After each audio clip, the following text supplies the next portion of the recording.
में द्रोण नाम का ब्राह्मण रहता था। वह बहुत गरीब था, ना उसके पास पहनने के लिए अच्छे कपड़े थे और ना ही कुछ खाने को था। ब्राह्मण जैसे तैसे भिक्षा मांगकर अपना गुजारा कर रहा था। उसकी गरीबी को देखकर एक यजमान को उस पर दया आ गई। उसने द्रोण को बैलों का एक जोड़ा दान में दे दिया। बैलों को गौधन मानकर ब्राह्मण द्रोण उनकी पूरी लगन के साथ सेवा करने लगा। उसे बैलों से इतना प्रेम था कि वो खुद कम खाता लेकिन बैलों को भरपेट खिलाता था। ब्राह्मण की सेवा पाने के बाद दोनों बैल तंदुरुस्त हो गए, लेकिन एक दिन हट्टे कट्टे बैलों पर चोर की नजर पड़ गई। बैलों को देखते ही चोर ने मन ही मन बैलों को चुराने की योजना बना ली। योजना बनाने के बाद रात होते ही चोर ब्राह्मण के घर बैल चुराने के इरादे से निकल गया। कुछ दूर चलते ही चोर का सामना एक भयानक राक्षस से हुआ। राक्षस ने चोर से पूछा, तुम इतनी रात को कहाँ जा रहे हो? चोर ने कहा, मैं ब्राह्मण के बैल चोरी करने जा रहा हूँ। चोर की बात सुनकर राक्षस बोला, चलो मैं भी तुम्हारे साथ चलता हूँ। मैं कई दिनों से भूखा हूँ, मैं उस ब्राह्मण को खाकर अपनी भूख शांत करूंगा और तुम उसके बैलों को ले जाना। चोर के मन में हुआ कि रास्ते के लिए एक साथी भी हो जाएगा तो इसे साथ ले जाने में कोई बुराई नहीं है।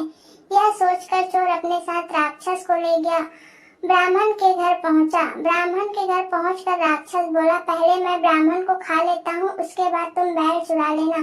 चोर ने कहा, नहीं, पहले मैं बैल चुराऊंगा, उसके बाद तुम राक्षस को खाना। अगर तुम्हारे आक्रमण से ब्राह्मण जाग गया तो मैं बैल नहीं चुरा पाऊंगा।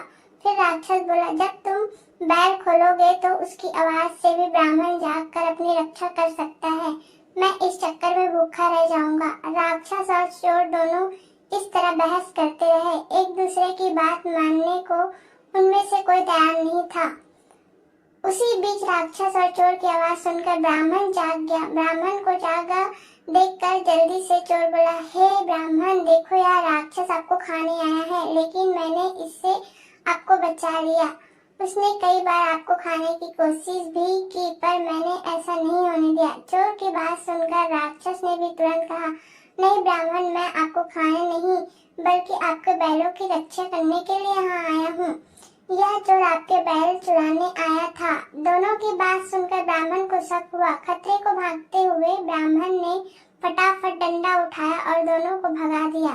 कहानी से सीख, हमें हमेशा परिस्थिति के अनुसार काम करना चाहिए, जैसे इस कहानी में ब्राह्मण ने किया। उसे चोर व राक्षस की बात सुनने के बाद अपनी आत्मरक्षा के लिए डंडा उठा लिया, जो उस परिस्थिति के लिए बिल्कुल सही था।